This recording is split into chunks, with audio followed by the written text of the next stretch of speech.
खबर लुधियाना से आ रही है। बड़ी खबर, यहां पर गैस का रिसाव हुआ है, जिसके बाद यहां पर लगातार मौतों का आंकड़ा बढ़ रहा है। अब तक कम से कम 11 लोगों की मौत हो चुकी है। बड़ी खबर लुधियाना से। पंजाब के लुधियाना में सुबह गैस लीक होने से 11 लोगों की मौत हो गई। मृतकों में 5 महिलाएं, 4 पुरुष और 2 बच्चे शामिल हैं। बच्चों की जो उम्र है वो 10 साल और 13 साल बताई जा रही है। हादसा शहर के गयासपुरा इंडस्ट्रियल एरिया के नजदीक में एक जो इमारत है वहां पर हुआ है। सुबह करीब 7:15 बजे गैस का रिसाव जो है वो हुआ है। इस तरह की खबर लगातार निकलकर सामने आ रही है। हालांकि इस बीच खबर यह भी है कि 12 लोग जो हैं वो बेहोश भी हुए हैं। घटना के बाद मेडिकल, फायर ब्रिगेड, पुलिस और एनडीआरएफ की टीमें मौके पर पहुंच चुकी हैं। बीमार हुए लोगों को जिला अस्पताल में ले जाया जा रहा है। इसके अलावा यहां पर जो विधायक हैं रंजिंदर पाल, उनका भी बयान आ गया है। उन्होंने कहा है कि इमारत में मिल्क बूथ खुला हुआ था और जो भी सुबह यहां दूध लेने गया वो बेहोश हो गया।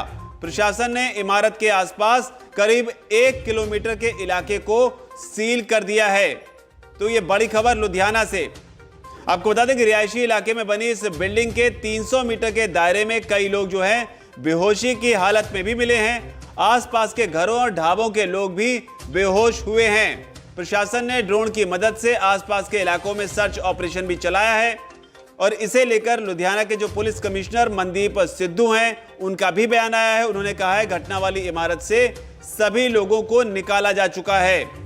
हालांकि इस बीच ये कौन सी गैस थी, इसकी जानकारी अब तक सामने नहीं आई है और गैस रिसाव के पीछे की क्या वजह रही ये भी अब तक साफ नहीं है। हालांकि जो शुरुआती जांच है उसके मुताबिक गैस की जो बदबू है वो सीवरेज गैस जैसी बताई जा रही है। अब गैस की जांच के लिए मशीनें भी मंगवा ली गई हैं। कैसे हुआ ये हादसा, कौन सी गैस है, कौन सी गैस है, ये क्या इसका सोर्स है, उसको सर्टन करने के लिए अभी एनडीआरएफ की टीम्स यहाँ पे आई हैं। But definitely this is a case of gas leakage और अभी तक जितने लोग सिक रिपोर्ट हुए हैं उसमें से 9 have lost their life, that is confirmed. ते ਅਸੀਂ ਜਿਹੜਾ ਸਾਡਾ ਫਰਸਟ ਹੁਣ ਇਮੀਡੀਏਟ ਅਟੈਂਪਟ ਜਿਹੜਾ ਹੈਗਾ that is to evacuate the area ताकि फर्दर कैजुअलिटीज ना हो। तो क्या मतलब अभी कब कितने जख्मी कितने हैं अभी, मतलब जो खराब है, किसी खराब हो गए? सॉरी, कितनी सेहत लोग की खराब है अभी? 9 की डेथ हो गया, 9 की डेथ हुई और 11 लोग जो हैं वो सिक हैं। तो अभी कैसे चल रहा है बचाव पर? कौन भी सुरक्षा बल बुलाया है? एनडीआरएफ, हाँ जी, एनडीआरएफ की बटालियन यहाँ पे टीम जो है वो पहुँच गई है यहाँ पे। तो वो अभी रेस्क्यू ऑपरेशन शुरू करेंगे, साथ के साथ वो उसका सोर्स ऑफ लीकेज भी एक्सप्लोर करेंगे। मैं जल्दी हाथ कंट्रोल में आने की। हाँ जी, अभी इमीडिएट एफर्ट तो ये है कि इस एरिया को इवैक्यूएट कराया जाए क्योंकि this is a very thickly populated area. So evacuation का हमारा फोकस है अभी। पुलिस कमिश्नर का जो बयान था जिसका हम जिक्र कर रहे थे, उन्होंने ये भी कहा कि सीवर में तेजाब की वजह से ऐसा हो सकता है, यानी कि अंदेशा है। उन्होंने साथ ही ये भी कहा कि हो सकता है कि अंदर किसी केमिकल की मौजूदगी इस गैस की वजह हो सकती है। हालांकि जांच के बाद ही औपचारिक तौर पर कुछ भी कहा जा सकता है। लेकिन इस मामले को लेकर जो और जानकारी निकलकर सामने आ रही है उसमें बताया यह जा रहा है कि जिस इमारत से गैस का रिसाव हुआ है उसका नाम जो है वो गोयल कोल्ड ड्रिंक्स है। तो ये रिपोर्ट्स लगातार निकलकर सामने आ रही हैं। एनडीआरएफ की टीम जो है वो मास्क पहनकर इमारत के अंदर जाने की कोशिश करती हुई तस्वीरों में आप देख सकते हैं कि किस तरीके से इस पूरे ऑपरेशन को चलाया जा रहा है। तस्वीरें जो है वो मॉर्चुरी के बाहर से भी निकलकर सामने आ रही है, जहां पर हादसे में जिन लोगों की जान गई है उनके परिजन जो हैं वो लुधियाना सिविल हॉस्पिटल की जो मॉर्चुरी है उसके बाहर जमा हुए हैं। इस बीच जो भगवंत मान जो मुख्यमंत्री हैं उनका भी बयान आया है। उन्होंने कहा है कि लुधियाना के गयासपुरा इलाके में गैस लीक की घटना बेहद दुखदाई है। पुलिस प्रशासन और एनडीआरएफ की टीमें मौके पर मौजूद हैं, हर संभव मदद पहुंचाई जा रही है। इस बारे में जल्द ही पूरी जानकारी जो है वो दी जाएगी। तो कुल मिलाकर ये बड़ी खबर है। कहीं ना कहीं ये खबर जो है भोपाल गैस त्रासदी जो हुई थी उसकी यादों को भी ताज़ा करती है। इससे पहले भी इस तरह के मामले जो हैं वो सामने आते रहे, लेकिन फिलहाल लुधियाना से जो रिपोर्ट आ रही है वो बेहद डराने वाली है। जो भी इसमें अपडेट होगा हम अब तक लेकर आते रहेंगे। धन्यवाद।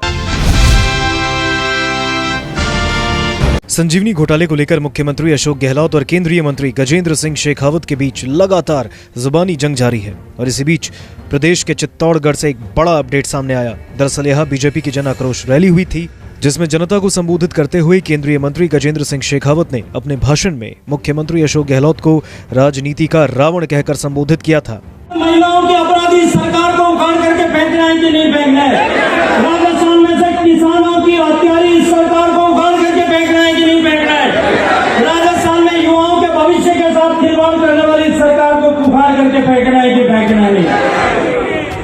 राजस्थान में राजनीति के इस रावण अशोक गहलोत को समाप्त करना चाहते हो तो दोनों उठा बुझाएं उठाओ और राजस्थान में राम राज्य की स्थापना के लिए, राजस्थान में राम के राज्य की स्थापना के लिए संकल्प करो और पूरी ताकत के साथ में बोलो भारत माता की, भारत माता की, भारत माता की। इसी बात को लेकर अब उनके खिलाफ चित्तौड़गढ़ के सदर थाने में एफआईआर दर्ज हुई है। एफआईआर राजस्थान धरोहर अध्यक्ष राज्य मंत्री दर्जा प्राप्त सुरेंद्र सिंह जड़ावत ने दर्ज कराई। गजेंद्र सिंह शेखावत के खिलाफ आईपीसी धारा 143, 153A, 295, 500, 504, 505B, 511 में मुकदमा दर्ज किया गया। एफआईआर में सुरेंद्र सिंह जड़ावत ने बताया कि 27 अप्रैल को बीजेपी की तरफ से चौक पुराना बस स्टैंड पर एक सभा आयोजित की गई। इसमें बड़ी तादाद में लोगों को इकट्ठा किया गया। इस दौरान मुख्य वक्ता के रूप में गजेंद्र सिंह सभा को संबोधित कर रहे थे। उन्होंने अपने संबोधन में सार्वजनिक मंच से समाज में धार्मिक विद्वेष उत्पन्न कर भीड़ में उग्रता लाकर बलवा कारित करने के लिए लोगों को उत्प्रेरित करने का गंभीर अपराध किया है, जिसे मंच पर उपस्थित अन्य नेताओं ने भी समर्थन किया। वहीं मुख्यमंत्री अशोक गहलोत ने केंद्रीय मंत्री गजेंद्र सिंह शेखावत के रावण बताए जाने पर पलटवार करते हुए कहा, मैं तो गजेंद्र सिंह शेखावत को राम कह दूंगा, पहले वो राम की तरह व्यवहार तो करें। सीएम ने अपने संबोधन में ये भी कहा कि बीजेपी के नेता अब झल्ला कर मेरे बारे में अब शब्द कहने लगे हैं। नैतिकता के आधार पर इस्तीफा देवे या प्रधानमंत्री मोदी उसको बर्खास्त करे, अपने कैबिनेट में जो भ्रष्ट आदमी को लगा क्यों रखा गया है, मैं ये पूछना चाहता हूँ। वो कहता अशोक तो रावण है, रावण, मैं रावण हूँ, चलो मैं रावण हूं, तुम राम बन जाओ भैया, 2.5 लाख लोगों के पैसे चुका दो, मैं कहूंगा तुम राम की तरह व्यवहार कर रहे हो, तुम मर्यादा पुरुषोत्तम राम बनना सीखो। राम की जो भक्ति करते हैं, राम के जो संदेश है भगवान राम का, मर्यादा पुरुषोत्तम राम, क्या तुम्हारी सोच वैसी है? –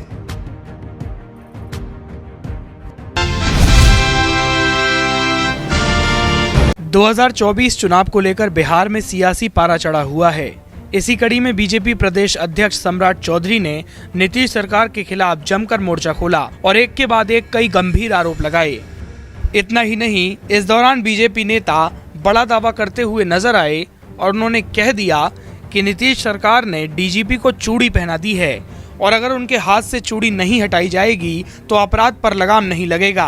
बीजेपी प्रदेश अध्यक्ष के ये दावा करते ही सियासत में उफान आ गया और पक्ष विपक्ष का वार पलटवार शुरू हो गया। बता दें, बीते दिन बीजेपी प्रदेश अध्यक्ष सम्राट चौधरी मुजफ्फरपुर के दौरे पर आए थे। इस दौरान उन्होंने न सिर्फ बिहार के कानून व्यवस्था पर सवाल खड़े किए, बल्कि नीतीश सरकार को भी जमकर घेरा और कहा, नीतीश सरकार अपराधियों के दम पर चुनाव में जीत दर्ज करना चाहती है, इसीलिए कानून में संशोधन किया गया। Nitish short term memory loss के शिकार हो गए हैं। नीतीश बाबू 2013 में हनक से सत्ता चलाते थे, उसके बाद इधर उधर पलटी मार कर सरकार बचाने में लगे हैं। सीएम नीतीश कुमार के अलावा सम्राट चौधरी ने इस दौरान विजय चौधरी पर भी निशाना साधा और कहा, विजय चौधरी जलेबी चौधरी हैं, जो सदन में भी सवालों का गोलमोल जवाब देते हैं, जिनका कोई अर्थ नहीं होता। वहीं इससे पहले सम्राट चौधरी ने सीमागढ़ी दौरे के दौरान भी बिहार सरकार पर जमकर निशाना साधा था और आनंद मोहन की रिहाई पर सवाल उठाते हुए कहा था, आज बिहार की स्थिति पूरी तरह से खराब हो गई है। एक तरफ उत्तर प्रदेश में योगी सरकार गुंडों को मिट्टी में मिला रही है, वहीं दूसरी ओर बिहार में गुंडों को जेल से छोड़ा जा रहा है। उधर नीतीश पर हमला बोलने के अलावा इस दौरान सम्राट चौधरी ने एक बार फिर बीजेपी के सत्ता में आने का दावा किया। फिलहाल बीजेपी प्रदेश अध्यक्ष के इन हमलों का नीतीश सरकार क्या जवाब देती है, ये देखना होगा।